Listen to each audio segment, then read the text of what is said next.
Real good one in the chat here from Kevin F. He says, Bob Myers, it doesn't matter if he's 7 feet tall or 8 feet tall because why bring a player in if they're, meaning the coaching staff, not going to use him? Was there, did Myers leave because of Kerr? Did Myers leave because Joe's a pain in the ass?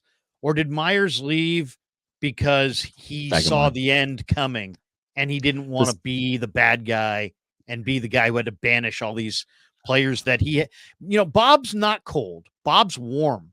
I yeah, mean, think about most GMs, the greatest GMs in all sports. There's a relative coldness to them. There's a warmth to yeah. Bob Myers.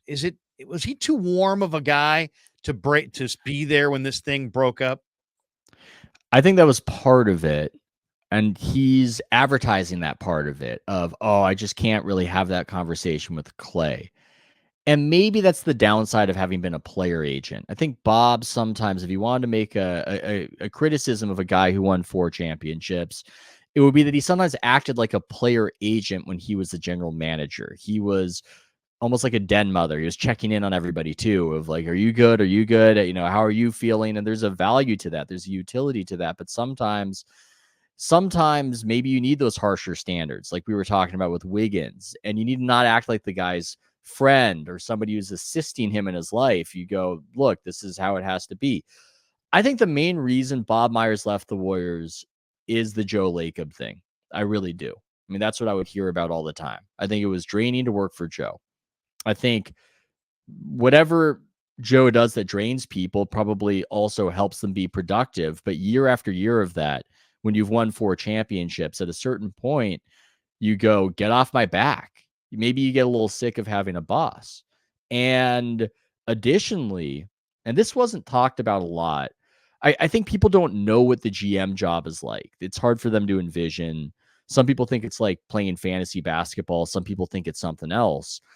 But Bob did not have staffing power like other general managers in the league would have. Guys who didn't win nearly as much as he did. From what I heard, it was an act of Congress to hire Mike Dunleavy under him, who was his guy, to get that through. So I think there is a sense of, I've had all this success and I'm getting grinded all the time. The job, even though it's a job everybody would want my life. I'm 6'8", have a full head of hair, winning championships. I'm basically working, we're working through June, and then I'm immediately flipping around to the draft and I'm getting burnt out. And I think the lack of power that he got when it came, when he was accomplishing so much, I think it just became too much for him, and he wanted out. I think he was burnt out before he left. I don't think this was some sort of him just leaving everybody with the bill. It worked out that way. I mean, he's exited at the right time, but I do think it was the dynamic with him and Joe. I think that was a huge part of the exit. Let's finish with Joe. Did Joe make the Wiseman pick? I don't think Joe made the Wiseman pick. I forgive bad picks from that draft, by the way. I put out a bunch of opinions about that draft, and I didn't know what I was talking about. That was the pandemic year.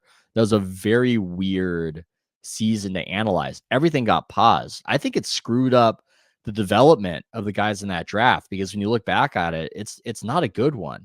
It's Anthony Edwards at number 1. It's Halliburton picked way later. 7, And right? then and then Tyrese Maxey, who was picked way later. I mean, you are likely not winning if you have a pick in that draft. So I think that's a road fork point for the Warriors right there, where sometimes you tank and you get Wemby, and sometimes you tank and you get Wiseman, and they got Wiseman, and that's unfortunate. But I also just think there really weren't a lot of options. It was almost like playing Russian roulette, but the other way, where you've got 5 in the, you've got 5 in there instead of 1. So, yeah, it's an unfortunate outcome. But I didn't get the impression that it was Joe dictating it and that Bob had some grand plan. It's not like Bob was bending my ear and going, I really like this Tyrese Halliburton guy, and they just won't let me draft him. They just won't let me do it. Like that wasn't happening. I think Bob was genuinely impressed by the physicality and the athleticism of Wiseman, who just turned out just didn't really know how to play.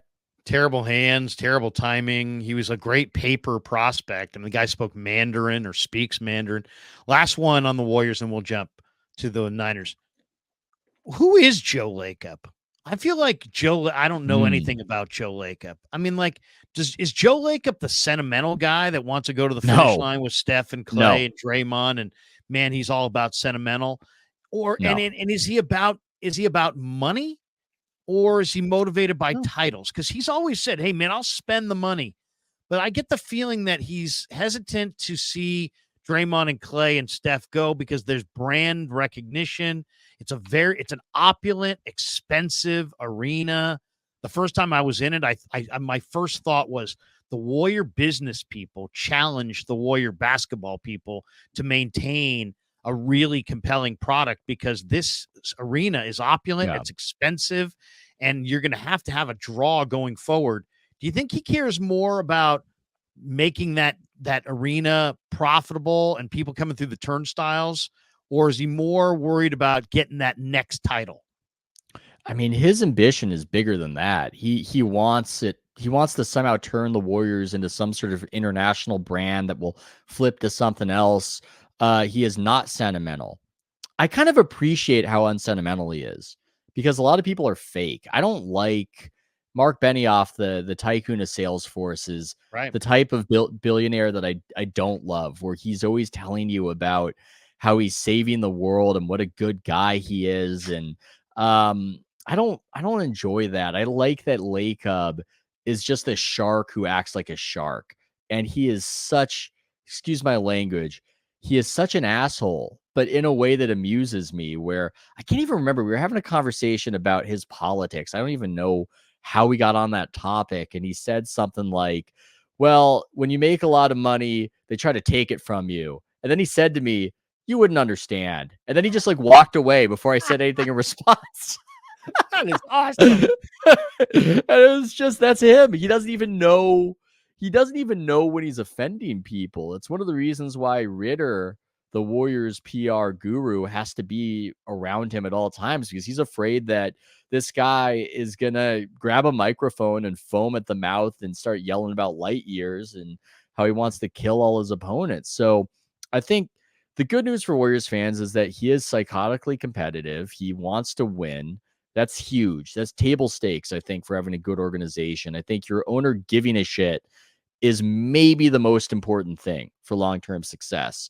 There's a lot of ego to it, certainly. And I think he's always had a little bit of discomfort with how much of it has been about Steph. I mean, that's the other thing he said, in addition to the light years comment famously, is it's not just Steph. Um, I don't think it's just about the money. I think the money becomes a bit of a problem for him. He's not one of these Mark Benioff level billionaires. So the luxury tax payments have been a bit of an issue, but I think he wants to win. And maybe the main criticism of him is that the eyes get bigger than the stomach, and he assumes that it's not even cyclical and you can just win a championship, compete forever, never have a downturn, never have a tanking year. And this is the type of thing that Bob Myers felt like he was up against. He was up against unrealistic expectations from the boss man. Yeah. No, it's he maintains, we will find a way, we will continue to win. But you know what? The Bulls had their run with Jordan and they haven't won since. And NBA dynasties, it's really, really hard to keep it going. And the Spurs kept it going, but they had David Robinson, the Admiral, and then they wheeled that into Duncan, and they had tremendous luck along the way. It's the one thing I will say, and now all the rules are changed to hurt Golden State. You can't buy second round picks. I will say this: they're in an era where the draft is speculative. If there's 60 picks in the draft and there's 15 good players, they don't go 1 through 15 like they did in 1985. They Yeah. go 1 through 4, and then 12 through 16, and then 32 through 36, and Trace Jackson Davis was picked 57. So It's if you amazing. really are sharp, I mean, I was looking at NBADraft.net. I love this kid, Baylor Shireman. He's like 57th in the draft coming out of Creighton. Zach Edey is like the 7th pick of the second round. I like the two kids from Duke, the kid from Sacramento and the big guy Filipowski. They're like projected in the late 20s. So you know what? It's a speculative draft, and if you have great scouts, and the Warriors seem to, I mean, they've got Pajemski and TJD at 19 and 57 last year. It's That incredible. maybe there is an avenue to keep it rolling, and I hope they do.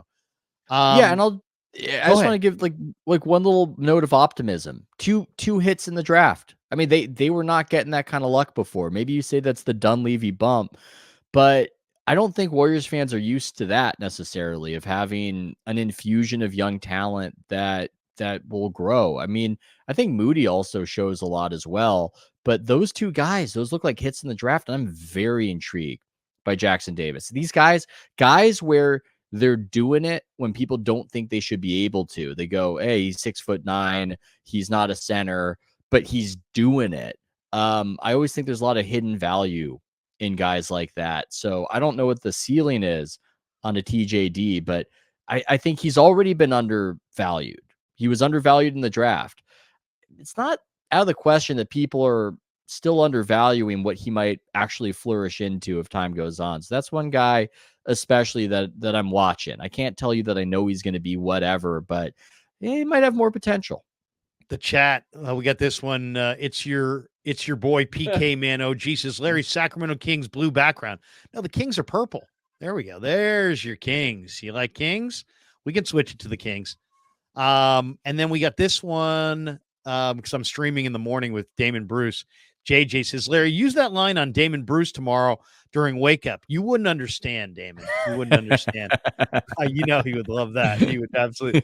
Damon, we're talking about a layer of wealth that, well, you wouldn't get it. You wouldn't get it. You wouldn't All get right, it. by the way, and what the last 46 minutes and 30 seconds has proven is that Ethan Strauss is maybe the best guest talking Warrior basketball. Some Oh, phenomenal stuff there, man. Seriously,